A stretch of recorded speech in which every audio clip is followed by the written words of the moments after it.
নমস্কাৰ, মই ভাস্কৰ জ্যোতি বৰাই আপোনালোক সকলোকে সমষ্টিৰ খবৰলৈ স্বাগতম জনাইছোঁ। সমষ্টিৰ খবৰত আমি আলোচনা কৰিম বাওঁখুংগ্ৰী সমষ্টিৰ বিষয়ে। সমষ্টি পুনৰ নিৰ্ধাৰণত নতুনকৈ গঠন হোৱা সমষ্টি বাওঁখুংগ্ৰী সমষ্টি। বড়োভূমিৰ 15টা সমষ্টিৰ ভিতৰত বাওঁখুংগ্ৰী সমষ্টি বিশেষ তাৎপৰ্যপূৰ্ণ। বাওঁখুংগ্ৰী সমষ্টি নতুনকৈ গঠন হ'ল আৰু বড়োভূমিৰ ৰাজনীতিত বাওঁখুংগ্ৰী ৰাজনীতিৰ এক তাৎপৰ্যপূৰ্ণ ভূমিকা আছে। বাওঁখুংগ্ৰী সমষ্টিৰ নিৰ্বাচনী প্ৰেক্ষাপট আলোচনা কৰাৰ পূৰ্বে তাৰ লগতে বাওঁখুংগ্ৰী সমষ্টিত বড়োভূমিৰ কোনকেইটা দিশ প্ৰতিফলিত হ'ব সেয়া আমি বিশ্লেষণ কৰিম। প্ৰথমবাৰ নৱগঠিত বাওঁখুংগ্ৰী সমষ্টিত নিৰ্বাচনী পৰিৱেশে কিদৰে বিৰাজ কৰিছে সেই বিষয়ে আমি বিশ্লেষণ আগবঢ়াম। কিন্তু তাৰ পূৰ্বে আমি চাই ল'ব লাগিব কেনেদৰে বাওঁখুংগ্ৰী বিধানসভা সমষ্টি গঠন হৈছে। সমষ্টি পুনৰ নিৰ্ধাৰণত নতুনকৈ গঠিত সমষ্টি বাওঁখুংগ্ৰী। বড়োভূমিৰ সমষ্টিসমূহৰ সমষ্টি পুনৰ নিৰ্ধাৰণত ব্যাপক পৰিৱৰ্তন ঘটিল আৰু নতুন সমষ্টি গঠন অন্যতম এটা নতুন সমষ্টি হ'ল বাওঁখুংগ্ৰী সমষ্টি।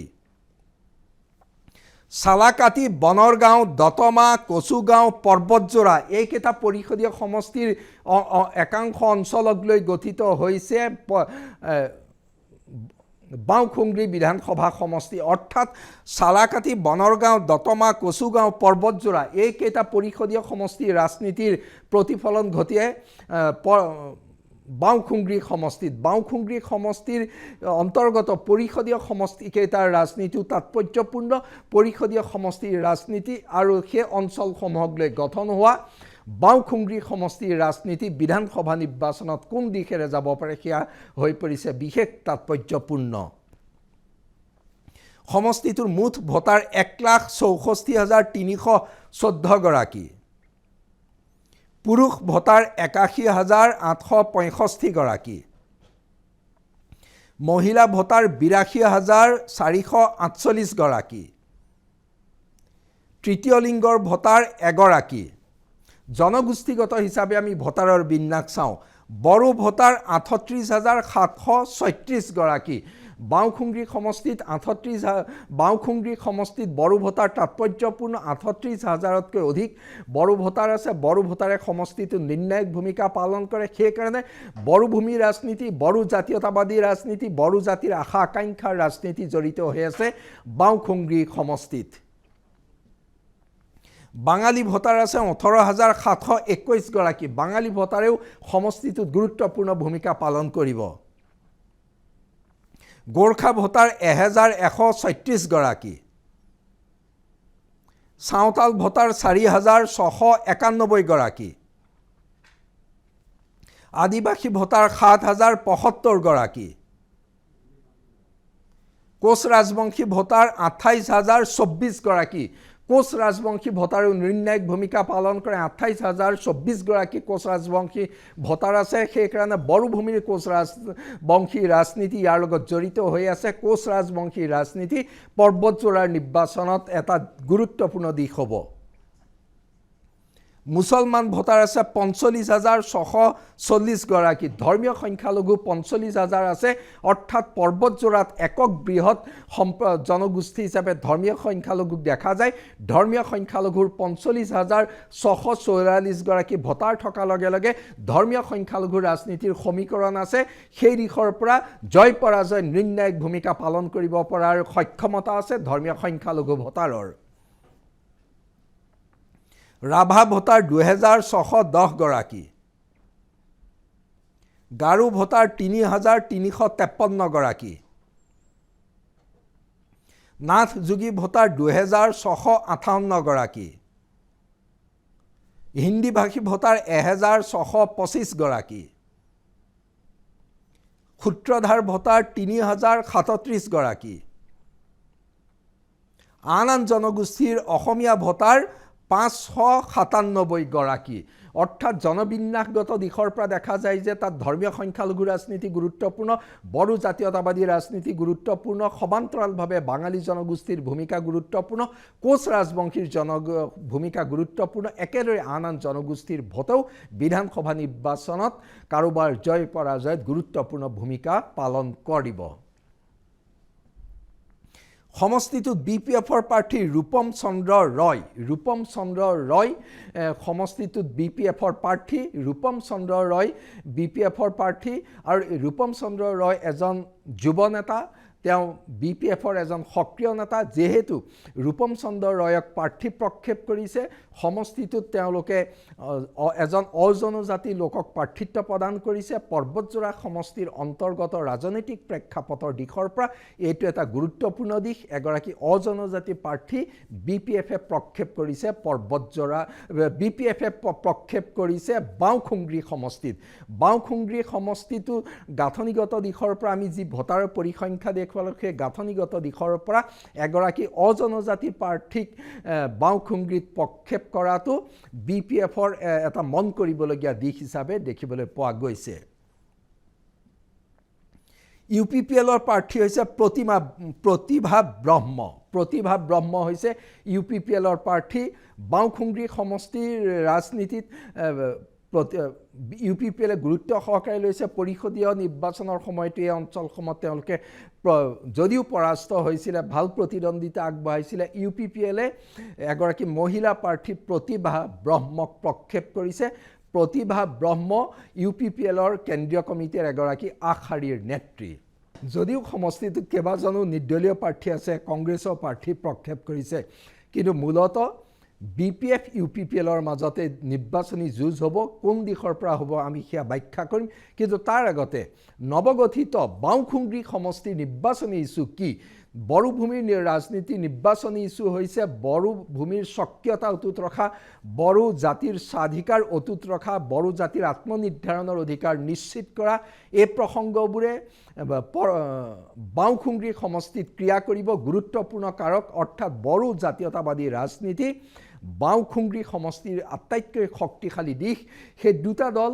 BPF আৰু UPPLে বড়ো জাতীয়তাবাদী ৰাজনীতি একেদৰেই কৰে আৰু তাত বিশেষকৈ আন জনগোষ্ঠীসমূহৰ সহাৱস্থান বড়ো আৰু আন জনগোষ্ঠীৰ সহাৱস্থানটো বাওঁখুংগ্ৰী সমষ্টিত গুৰুত্বপূৰ্ণ নিৰ্বাচনী ইছ্যু হিচাপে দেখা গৈছে তাৰ লগতে এই নৱগঠিত সমষ্টিৰ উন্নয়ন বুলি ক'বলৈ গ'লে আমি পূৰ্বতেও BTC সমষ্টিসমূহৰ কথা কৈ আছো যে পৰিষদীয় চৰকাৰ কোন আছে তাত অধিক গুৰুত্ব দিয়ে উন্নয়নমূলক প্ৰাথমিক কামবোৰ পৰিষদীয় চৰকাৰ কৰে সেইকাৰণে পৰিষদীয় ৰাজনীতি গুৰুত্বপূৰ্ণ হৈ আছে বাওঁখুংগ্ৰীত কোকৰাঝাৰ চৰকাৰ উন্নয়নমূলক কাম-কাজ দিছপুৰৰ চৰকাৰ উন্নয়নমূলক কাম-কাজ এই দুইখন চৰকাৰ দিশৰ পৰা এই অঞ্চলবোৰত কি কাম হৈছে বা কি কামৰ প্ৰতিশ্ৰুতি দিব বিৰোধীয়ে কি প্ৰতিশ্ৰুতি দিব সেই সকলো দিশৰ পৰা উন্নয়ন এটা গুৰুত্বপূৰ্ণ দিশ তাৰ লগতে হিতাধিকাৰী 126টা সমষ্টিৰ লগত বড়োভূমিৰ হিতাধিকাৰীৰ কিছু পাৰ্থক্য আছে বড়োভূমিৰ ৰাজ্য চৰকাৰ হিতাধিকাৰীমূলক আঁচনিসমূহ ৰূপায়ণ কৰে BTC চৰকাৰে সেই কাৰণে দেখিবলৈ পোৱা যায় যে তাত দিছপুৰৰ ৰাজনীতি কোকৰাঝাৰৰ কাৰ্যকৰীকৰণৰ প্ৰক্ৰিয়া এই সকলোবোৰ দিশ জড়িত হৈ আছে কিন্তু এই সকলোবোৰ দিশে হিতাধিকাৰীমূলক আঁচনিৰ ব্যাপক প্ৰভাৱ বাওঁখুংগ্ৰী সমষ্টিৰ নিৰ্বাচনতো এইবাৰ দেখিবলৈ পোৱা যাব তাৰ লগতে ধৰ্মীয় সংখ্যালঘুসকলৰ সুৰক্ষা আন জনগোষ্ঠীৰ সুৰক্ষাৰ প্ৰসংগটো গুৰুত্বপূৰ্ণ বড়ো আৰু আন 25টা জনগোষ্ঠীৰ সহাৱস্থান অতি গুৰুত্বপূৰ্ণ ইছ্যু আৰু বড়োভূমিৰ স্থায়ী শান্তি সেইটো অন্যতম এটা গুৰুত্বপূৰ্ণ নিৰ্বাচনী ইছ্যু বাওঁখুংগ্ৰী সমষ্টিত নিৰ্বাচনী সমীকৰণ এইটো আটাইতকৈ তাৎপৰ্যপূৰ্ণ দিশ সৰ্ববৃহৎ জনগোষ্ঠী হিচাপে ধৰ্মীয় সংখ্যালঘু আছে ধৰ্মীয় সংখ্যালঘুৰ ভোট 45,000তকৈ অধিক আছে সেই দিশৰ পৰা সংখ্যালঘু ৰাজনীতি গুৰুত্বপূৰ্ণ বড়োভূমিৰ সংখ্যালঘু ৰাজনীতি আৰু ৰাজ্যৰ আন সমষ্টিৰ সংখ্যালঘু ৰাজনীতি একে নহয় বড়োভূমিৰ সংখ্যালঘু ৰাজনীতিৰ আজিৰ দিনলৈকে প্ৰথম পছন্দৰ দল হৈ আহিছে BPF যদিও BPFে NDAৰ অন্তৰ্ভুক্ত হ'ল তৎসত্ত্বেও ধাৰণা কৰা হৈছে যে বাওঁখুংগ্ৰী সমষ্টিত ধৰ্মীয় সংখ্যালঘুৰ মাজত BPFৰ BTC নিৰ্বাচনত যি আধিপত্য আছিলে সেয়াৰ বিশেষ অৱক্ষয় হোৱা নাই কাৰণ তেওঁলোকৰ প্ৰাথমিক দিশটোৱে কোকৰাঝাৰত কোনে গভৰ্ণমেণ্ট চলাইছে সেই দিশটোলৈ চাই সেই দিশৰ পৰা ধৰ্মীয় সংখ্যালঘু সমীকৰণটো গুৰুত্বপূৰ্ণ ধৰ্মীয় সংখ্যালঘুৰ ভোট BPFে কিমান লাভ কৰে UPPLে কিমান লাভ কৰে নিৰ্দলীয় প্ৰাৰ্থী কেইগৰাকীয়ে কিমান লাভ কৰে কংগ্ৰেছে কিমান লাভ কৰে সেয়া গুৰুত্বপূৰ্ণ হ'ব ধৰ্মীয় সংখ্যালঘুৰ ভোটৰ যদি বিভাজন হয় সেই ভোটৰ বিভাজন মূলতঃ BPF বিৰোধী ধৰ্মীয় সংখ্যালঘু ভোটৰ বিভাজন হ'লে BPFৰ সমৰ্থক ধৰ্মীয় সংখ্যালঘু ভোটৰ অংশ BPFলৈ গ'লে তেতিয়াহ'লে আপাত দৃষ্টিত BPFৰ লাভ হ'ব তাৰ লগতে বড়ো জনগোষ্ঠীৰ ভোটৰ সমীকৰণৰ কথা কৈছোঁ মূল ইছ্যু বড়ো জাতীয়তাবাদ বড়ো জাতিক শক্তিশালী কৰা এই সকলো দিশৰ পৰা যেহেতু BTC নিৰ্বাচনলৈকে বড়ো ভোটাৰৰ ব্যাপক সমৰ্থন BPFৰ লগত আছিলে সেই তাৰ অৱক্ষয় হোৱা নাই অৱশ্যে UPPLও বড়ো ভোট যথেষ্ট লাভ কৰিব বড়ো ভোটাৰৰ মাজত BPF আৰু UPPL শক্তিশালী সেই বাঙালী ভোটাৰ যেহেতু পৰম্পৰাগতভাৱে বড়ো ভূমিত BPFৰ সমৰ্থক আৰু বিজেপিৰ লগত মিত্ৰ হৈছে বাঙালী ভোটৰ ক্ষেত্ৰত সেইকাৰণে BPF বহু আগুৱাই থকা যেন ধাৰণা হয় আন জনগোষ্ঠীসমূহৰ স্বাভাৱিকতে ভোট এই প্ৰধান দল দুটাৰ বাহিৰে আন কেইগৰাকী প্ৰাৰ্থীয়েও কিছু লাভ কৰিব মুঠৰ ওপৰত ভোটৰ সমীকৰণ এই দিশেৰে যাব এই দিশেৰে সমীকৰণ আগবঢ়াব বিচাৰিছে BPFে সেই একেদৰে সমীকৰণ আগবঢ়াই নিব বিচাৰিছে UPPLে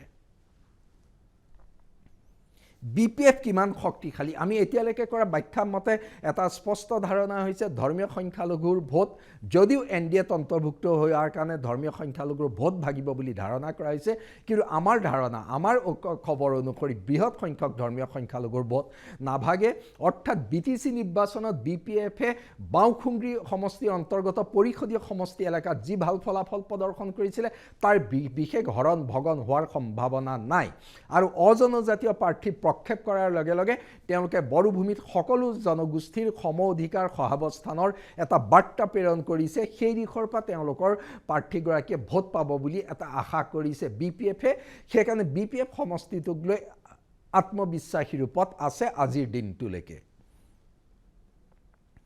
UPPL কিমান শক্তিশালী UPPLও সমীকৰণ কৰিছে UPPLৰ তেওঁলোকৰ পৰম্পৰাগত সমৰ্থন ভেটি আছে ভিন্ন জনগোষ্ঠীৰ মাজত তাৰ লগতে প্ৰতিভা ব্ৰহ্মক প্ৰাৰ্থী হিচাপে প্ৰক্ষেপ কৰাৰ ফলত UPPLৰ অংক হৈছে যে যেহেতু BPFে অজনজাতীয় প্ৰাৰ্থী প্ৰক্ষেপ কৰিলে তেওঁলোকে জনজাতীয় বড়ো প্ৰাৰ্থী প্ৰক্ষেপ কৰিলে সেইকাৰণে জনজাতীয় ভোট তেওঁলোকৰ ফালে আহিব সেইটো তেওঁলোকৰ ধাৰণা অৱশ্যে যেহেতু দল হিচাপে ভোট যোৱাৰ প্ৰৱণতা দেখিবলৈ পোৱা যাব এইবাৰো BTCৰ সমষ্টিকেইটাত সেই দিশৰ পৰা UPPLৰ অংক কিমান শুদ্ধ হয় সেয়া এতিয়াই ক'ব পৰা নাযায় কিন্তু তৎসত্ত্বেও UPPLে সকলো জনগোষ্ঠী আৰু জনজাতীয় ভোট তেওঁলোকে পাব বুলি আশা কৰিছে এতিয়া বাওঁখুংগ্ৰীত BPF নে UPPL এই আপাত ব্যাখ্যাৰ পৰা স্পষ্ট হৈ পৰিছে যে BPF আৰু UPPLৰ মাজত প্ৰতিদ্বন্দ্বিতা হ'ব নিৰ্দলীয় আৰু কংগ্ৰেছ প্ৰাৰ্থী কেইগৰাকীয়ে কোন জনগোষ্ঠীৰ কিমান ভোট কৰ্তন কৰিব পাৰে তাৰ ওপৰত নিৰ্ভৰ কৰিব BPF শক্তিশালী হ'ব BPFৰ বিজয় নিশ্চিত নে UPPL কিমান শক্তিশালী কিন্তু সমষ্টিটোত কেইবাগৰাকীও প্ৰাৰ্থী আছে বড়োভূমিৰ আনকেইটা সমষ্টিতকৈ ইয়াত প্ৰাৰ্থী আছে তেওঁলোকৰ ভোটৰ হাৰে নিৰ্ণয় কৰিব প্ৰধান দল BPF আৰু UPPLৰ নিৰ্বাচনী যাত্ৰা কিন্তু আজিৰ দিনত সমষ্টিটোত BPF যথেষ্ট শক্তিশালী অৱস্থানত আছে যদিও UPPLে জনজাতীয় ভোট পাব বুলি আশা কৰিছে আৰু ধৰ্মীয় সংখ্যালঘু ভোটৰ অংক কৰিছে কিন্তু সকলো দিশৰ ভোট বিভাজনৰ ফালেদি BPF আত্মবিশ্বাসী ৰূপত থকা দেখিবলৈ পোৱা গৈছে কিন্তু মুঠৰ ওপৰত সমষ্টিটোত BPF আৰু UPPLৰ মাজত হ'ব এক আকৰ্ষণীয় প্ৰতিদ্বন্দ্বিতা